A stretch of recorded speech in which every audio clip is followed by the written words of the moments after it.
E aí galera, tudo bem com vocês? O vídeo de hoje é um pouquinho diferente, mas confesso que era um vídeo que eu já estava esperando para ter a oportunidade de fazê-lo desde a semana passada, né? Quando eu recebi um questionamento ali no 6x1 Responde sobre as 10 melhores contratações do Cruzeiro desde a chegada da SAF, né? Dessa gestão do Ronaldo. A hora que eu fiz esse vídeo eu falei, não é possível que alguém não vai mandar a pergunta e quais foram as 10 piores contratações. E felizmente o Pedro Pinheiro me ajudou e mandou a pergunta aqui, ó. Quero ver agora fazer das 10 piores contratações da era SAF. Garanto que vai ter maior abrangência de escolhas. O top 3 também será difícil de ser definido. Pedro, obrigado pela pergunta. Outras pessoas também mandaram o questionamento, então eu agradeço por isso, né? E se a gente fez dos 10 melhores, vamos fazer dos 10 piores também. Já adianto para vocês que alguns jogadores assim que são meio folclóricos, porque tiveram passagens pelo Cruzeiro de um jogo, 2 jogos assim, tipo um Pablo Siles da vida. Eu não vou botar esse cara na lista simplesmente porque ele não jogou no Cruzeiro, não tem como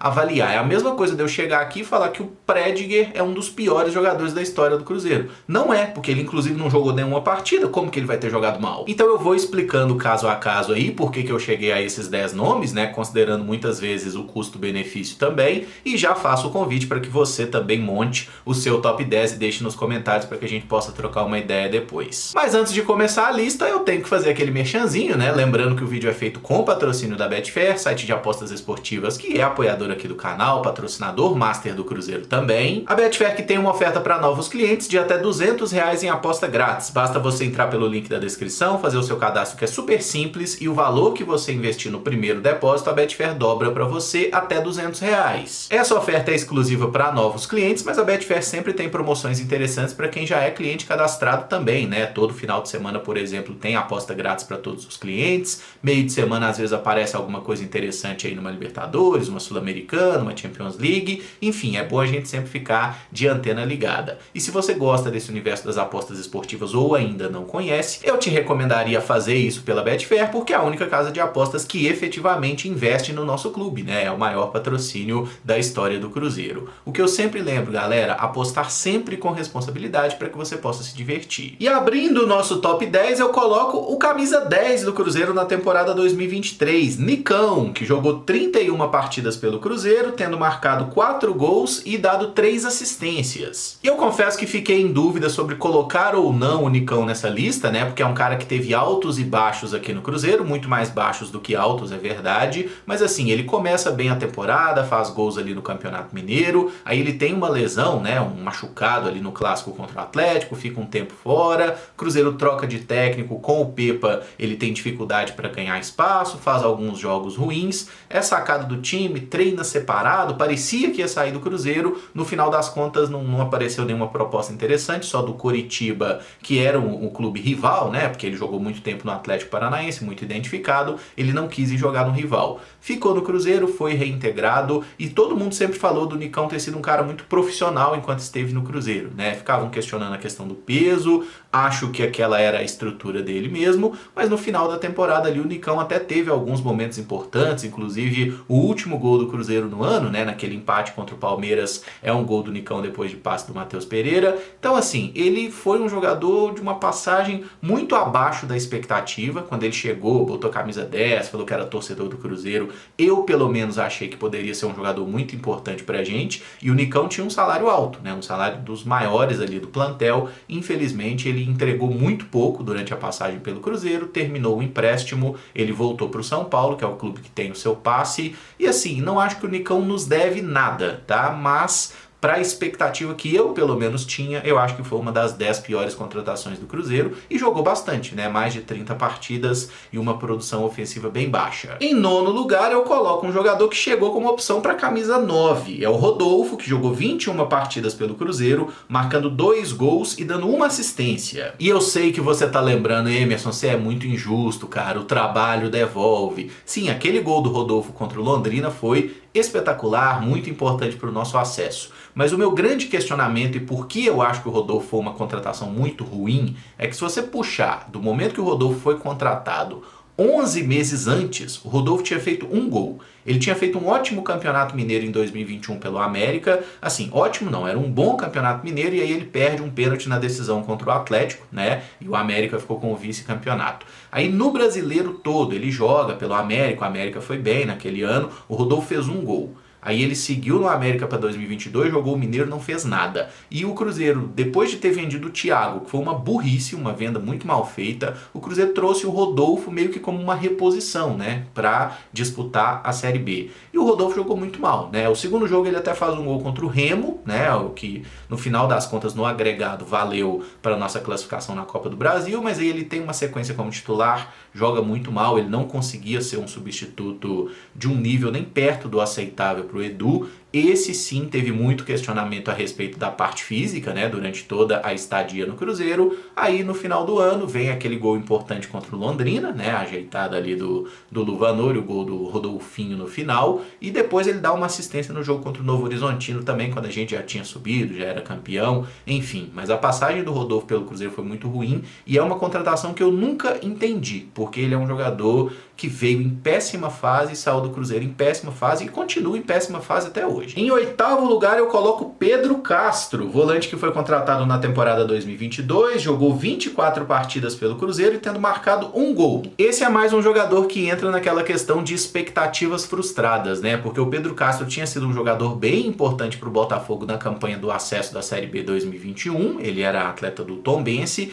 Quando ele veio para o Cruzeiro eu falei, bicho, esse cara aqui vai ser um titular, vai ser um dos pilares desse novo time do Cruzeiro. E a forma como o Pessolano jogava, né, com um volante mais preso e um de mais saída, tudo encaixava perfeitamente para o Pedro Castro fazer um grande ano pelo Cruzeiro e ele não conseguiu jogar bem. Assim, eu não sei explicar por que ele não funcionou naquele time do Cruzeiro, né? Ficou ali durante toda a temporada, o gol que ele fez pelo Cruzeiro foi na mesma partida que o Rodolfo fez ali que deu assistência no final do ano, né? O jogo contra o Novo Horizontino, quando já era ali meio clima de churrasco, e é um jogador que entrou em alguns momentos, jogou, mas assim, eram sempre partidas ou discretas ou ruins, né? E como eu tinha muita expectativa sobre o Pedro Castro, acho que entra aí como uma das piores contratações. Depois o Cruzeiro emprestou ele para o mundo árabe, ele foi junto com o Edu lá para o Diba, né? Até conseguiu jogar com alguma frequência lá, ficou no mundo árabe, mas já voltou para o futebol brasileiro desse ano e já está no Avaí de novo, né? É o clube que o Pedro Castro, quando você pensa nele, você vai lembrar dele com a camisa do Avaí. Em sétimo lugar eu coloquei Marquinhos Cipriano, hein? Lateral esquerdo que jogou 10 partidas pelo Cruzeiro e até contribuiu com 2 assistências. Esses 2 passes para gol foram na disputa da Série B, né? E eu lembro que a contratação do Marquinhos Cipriano, ela teve uma certa expectativa, primeiramente porque o Shakhtar não queria liberar ele nem fudendo, né? Foi um daqueles casos de jogador que é liberado porque estava na questão da guerra, né? A Ucrânia com a Rússia invadindo e tudo mais, aí o Marquinhos Cipriano teve a liberação, o Shakhtar bateu o pé, e aí ele chegou no Cruzeiro, não, natural, tem que entrar em forma, pegar ritmo, ele até deu esses 2 passes para gol, um no jogo contra o Vasco, inclusive você fala, ok, esse Marquinhos Cipriano aí, ano que vem ele vai arrebentar. E aí começou a temporada 2023 e parece que ele, assim, qualquer resquício de futebol que ele jogou na vida, ele esqueceu em algum lugar, tipo, acho que não veio da Ucrânia. É muito estranho a forma como o Cipriano não jogou nada no Cruzeiro. Foi muito mal, estava fazendo partidas horrorosas, tanto que o Rafael Bilu, né, um ponta direita, virou o ala esquerdo titular do Cruzeiro, improvisado, porque o Marquinhos Cipriano estava muito mal e durante o Campeonato Mineiro mesmo chegaram a um acordo, ele rescindiu, foi pro Avaí, atualmente está jogando lá no Chipre, mas parece que não reencontrou o bom futebol não, tá? O Marquinhos Cipriano, que era um ponta de destaque, seleção brasileira de base, no Cruzeiro pelo menos foi um horror, assim, vamos resumir dessa forma. Na sexta colocação eu coloco o único jogador dessa lista que está no elenco atual, Elibelton Palacios, 11 jogos pelo Cruzeiro até o momento, e vamos deixar bem claro que o Palacios parece ser um cara muito profissional, né? Inclusive aquela titularidade dele no primeiro jogo do Campeonato Mineiro, que o Larcamon falou que botou ele para jogar, porque ele era um jogador que estava se destacando muito nos treinos, estava trabalhando muito firme, e ele quis mostrar para os demais jogadores, né, que pô, o trabalho vai te dar uma chance de jogar. Mas eu coloquei o Palacios na lista por apenas um motivo, tá? E eu não coloquei nenhum outro jogador que está no elenco atual. Não botei Vital, não botei Arthur Gomes, por mais que eu critique esses caras. A situação do Palacios é muito simples. Ele não fez nenhum jogo bom pelo Cruzeiro. São 11 partidas, né? E assim, ano passado, com ele em campo, a gente não ganhou nenhuma. Isso foi quebrado nessa temporada. O jogo contra o Vila Nova, o Cruzeiro faz aquele gol com o João Pedro no finalzinho. E foi a primeira vez que o Palácios jogou uma partida pelo Cruzeiro e a gente ganhou, tá? Porque quando ele entrava, a gente não ganhava nem a pau. E o Elibelton Palácios, ele não jogou bem nenhum jogo. Ou ele jogava mal, tipo, entregava rapadura, falhava de forma grave, ou ele tinha jogos corretos, nota 6. Então é muito complicado, né, assim, avaliar um jogador desses, que atualmente não tem recebido muitas oportunidades, está lá no plantel, teve proposta do Coritiba para jogar a Série B, não quis sair, né, não chegou a um acordo, e a tendência é que ele continue aí no elenco. Se jogar pelo Cruzeiro, eu torço para que ele consiga dar a volta por cima, calar minha boca, porque parece ser de fato um camarada muito correto. Mas dentro de campo, todas as partidas do Palácio pelo Cruzeiro foram decepcionantes de alguma forma, né? E era um jogador que veio, pô, o cara tava jogando na Espanha, na primeira divisão, a gente tinha alguma expectativa. Na Colômbia, ele foi um jogador relevante em algum momento, um bom zagueiro, jogou na seleção, mas aqui no Cruzeiro foi, assim, muito mal, né? Então, se voltar a jogar pelo Cruzeiro, tomara que melhore, mas acho que merece entrar nesse top 10. Na quinta posição, eu coloco o Henrique Dourado, o ceifador. Jogou 13 partidas pelo Cruzeiro na temporada 2023, tendo marcado um gol. E o gol que o ceifador marcou, pelo amor de Deus, se não fizesse, né? Foi naquele jogo contra o América que a gente ganhou por 4-0, que o Bruno Rodrigues ajeita a bola para ele ali em cima da linha e ele cabeceia para dentro do gol. Pelo menos isso ele fez de bom, né? Ele que tinha brigado com o Bruno Rodrigues para bater o pênalti naquela partida contra o Fluminense. No final das contas, o Bruno Rodrigues bateu e perdeu 2 vezes o mesmo pênalti. Essa foi só a cereja do bolo de uma passagem muito ruim do ceifador, que eu entendo, eu não coloco ele numa posição abaixo na lista, porque o ceifador veio muito barato, salário baixo e tudo mais, condições extremamente favoráveis, mas tecnicamente ele foi muito mal e é um cara que perdeu chances de gol que nos custaram uma classificação na Copa do Brasil. Ele perde gols contra o Grêmio em Porto Alegre e em Belo Horizonte também, perdeu chance que poderia ter feito a diferença, e no Campeonato Brasileiro alguns gols perdidos contra Bahia, em outro jogo contra... Eu até me esqueci qual que é o jogo que ele perde um gol debaixo da trave, mas teve alguns jogos que o ceifador teve chance. Contra o Flamengo no Rio ele tem uma ótima chance que bate para fora, contra Fortaleza, lembrei que ele perde um gol debaixo da trave. Então assim, foi uma passagem muito ruim pelo Cruzeiro, tão ruim quanto tinha sido a primeira, né? Em 2015 ele teve no Cruzeiro, foi um horror, voltou em 2023, foi tão horroroso quanto, rescindiu o contrato, foi para a Chapecoense, foi péssimo na Chapecoense, até pênalti perdeu, foi para a Portuguesa esse ano, jogou mal na Portuguesa também. Assim, ceifador, pelo amor de Deus, irmão, seja feliz aí, mas pro Cruzeiro nunca mais, por favor, viu? Porque, nossa senhora, foi ruim demais. Em quarto lugar, eu boto Matheus Davó, que talvez você nem lembrasse que jogou no Cruzeiro. Ele participou de 4 jogos, somando, dá 44 minutos em campo e não participou de gols. E aí tem 2 detalhes para colocar o Matheus Davó numa posição tão avançada aí do nosso top 10. Por que eu acho que o Matheus Davó foi uma contratação tão ruim? Porque o Cruzeiro trouxe esse jogador que tinha feito uma boa Série B pelo Bahia. Legal. E aí o Cruzeiro trouxe o Matheus Davó, ele ficou ali 2-3 meses no plantel, estreou contra o Atlético, 20 minutos em campo foi expulso, né? Um jogo que a gente empatou no Independência, depois entrou em alguns jogos na reta final, mas a passagem dele pelo Cruzeiro foi tão obscura que o Cruzeiro não teve coragem de botar o cara em campo. E o Matheus Davó teve um período que ele simplesmente ficou desaparecido. Ele não estava no departamento médico, ele não treinava com o grupo, ele não estava em outro clube. Eu não sei o que aconteceu com esse rapaz, mas aí num dado momento anunciaram, não, ele vai jogar no Chipre. Foi aí quando deu o sumiço, porque ele só se apresentou para jogar no Chipre no segundo semestre. Ele ficou uns 3 meses ali em algum limbo, não sei se ele entrou no armário de Nárnia e custou a sair de lá, não sei o que aconteceu com o Matheus Davó, mas aí ele foi emprestado lá para o Pafos do Chipre, jogou lá umas partidas, fez até 2 gols, mas se lesionou, né? Tá nesse momento em processo de recuperação física e é um jogador que ainda tem contrato com o Cruzeiro até o final do ano que vem. E qual é o grande ponto que me faz achar a contratação do Matheus Davó um absurdo? O Cruzeiro comprou esse jogador junto ao Corinthians, e aí tivemos fontes dizendo que foram 700 mil reais, teve lugar falando que foi 700 mil euros. Seja qual for, é claro que se foi 700 mil euros é mais absurdo ainda. Se foi 700 mil reais, já foi caro. Se foi 700 mil euros, é uma insanidade, Matheus Davó do Cruzeiro, assim, não fez sentido. E eu lembro que na época da contratação eu falei, ok, pode ser uma alternativa boa para ser um atacante de mobilidade, um segundo centroavante, um cara para entrar no segundo tempo, mas o Cruzeiro contratou o jogador e não teve coragem de botar ele em campo, né? Então eu não consegui entender muito bem qual foi a lógica dessa contratação. Parece que foi aquele cara que o Corinthians meio que empurrou, né, no pacotão de jogadores assim, leve esse aí. E o Cruzeiro aceitou, eu não consegui entender por quê. Acho, inclusive, que contrataram e se arrependeram logo depois, tanto que mandaram o cara passear, tá? Então pode ser que o Davó volte pro Cruzeiro no segundo semestre, que é quando termina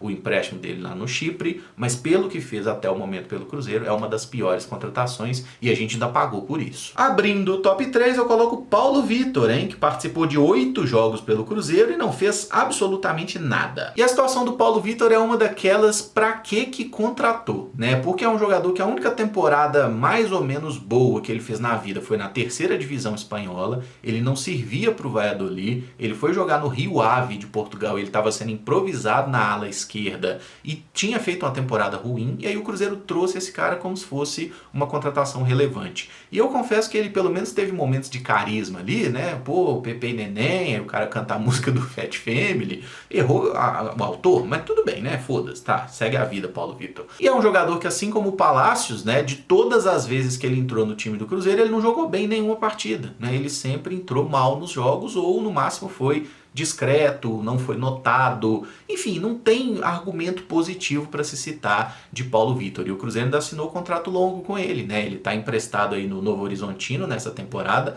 não fez nada no Novo Horizontino também, tá? E pode ser que retorne ao Cruzeiro para a próxima temporada, mas é um jogador que entregou muito pouco tecnicamente, né? Ainda teve essa suposta polêmica aí. É complicado defender o Paulo Vitor, viu? E no segundo lugar eu coloco um nome que eu acho que todo mundo imaginava que estivesse nessa lista, Gilberto, né? O Gibagol não praticante. 32 jogos, 6 gols pelo Cruzeiro e apenas uma assistência. Esse foi um desastre absoluto, um cara que chegou ao Cruzeiro com a expectativa de ser o artilheiro, coisa que ele tinha sido no Bahia, ele tinha bons números lá no mundo árabe também, mas aí chegou ao Cruzeiro e todo mundo, não, pô, temos aqui um camisa 9, um jogador, salário altíssimo inclusive, né? Chegou para ser o homem-gol do Cruzeiro. Vamos ter paciência com ele, que ele precisa de condicionamento físico e tudo mais. E aí o tempo foi passando. Não acontecia nada. Perdendo gol pra caralho. Aí teve o jogo contra o Vila. Ele foi lá, meteu 3 gols. Aí já iludiu a gente. Porra, é isso aí, Gibagol, caralho. Acabou também. Aí o jogo contra o Náutico na Copa do Brasil é o ápice, aquele jogo ele perdeu umas 6 chances claras de gol, é um negócio absurdo o que ele perdeu de gol aquele dia, e a torcida cantando o nome dele ainda, pra dar apoio pro cara, tentando ajudar, beleza. Aí ele faz um golzinho contra o Bragantino, né, já no Campeonato Brasileiro, e todo mundo, isso, agora vai, não foi de novo. Aí contra o América ele entra no segundo tempo ali, faz 2 gols, a gente, agora vai, não foi de novo. Aí culmina naquele jogo contra o Corinthians, que ele perde a bola de forma ridícula, não combate, na sequência sai o gol de empate do Corinthians no último lance, né, no último segundo da partida lá, que acaba sendo muito determinante para a saída do Pepa do comando do Cruzeiro logo depois. E aí o Zé Ricardo tenta mais uma vez com o Gilberto e ele mostrando um descompromisso absurdo, né? Acaba sendo afastado na reta final do campeonato e depois de muita dificuldade chegou a um acordo para rescindir e agora está lá no Juventude, onde está até fazendo uns golzinhos. A questão é, vocês lembram que o Paulo André falou um negócio de que tem jogadores que o Cruzeiro paga salário alto e nem estão aqui? Provavelmente o Gilberto é um deles, tá? Porque ele tinha mais um ano de contrato com o Cruzeiro, né? E aí não é uma informação, é apenas uma impressão, tá? Mas imagino que o acordo que o Cruzeiro fez com o Gilberto, ele ainda está recebendo um valor importante aí todo mês, né? Mesmo jogando em outro clube, não sendo mais vinculado ao Cruzeiro. Mas você faz um contrato com o jogador, você vai ter que cumprir, né? Para fazer um acordo de rescisão, é nos moldes que o jogador topa também. Não dá para simplesmente mandar jogador embora como muito torcedor gostaria. Inclusive eu gostaria também, mas não funciona assim, né? Então Gilberto, por essa passagem horrorosa, fica em segundo lugar. E em primeiro é impossível desbancar ele, o Wesley, o craque de 42 partidas, 4 gols marcados e 2 assistências pelo clube. E quando a gente pega aí números absolutos, né? né? Talvez você pode falar, pô, mas o Wesley não foi o pior, ele foi tipo o vice-artilheiro do Cruzeiro no Brasileiro e ele fez gols importantes no Campeonato Brasileiro.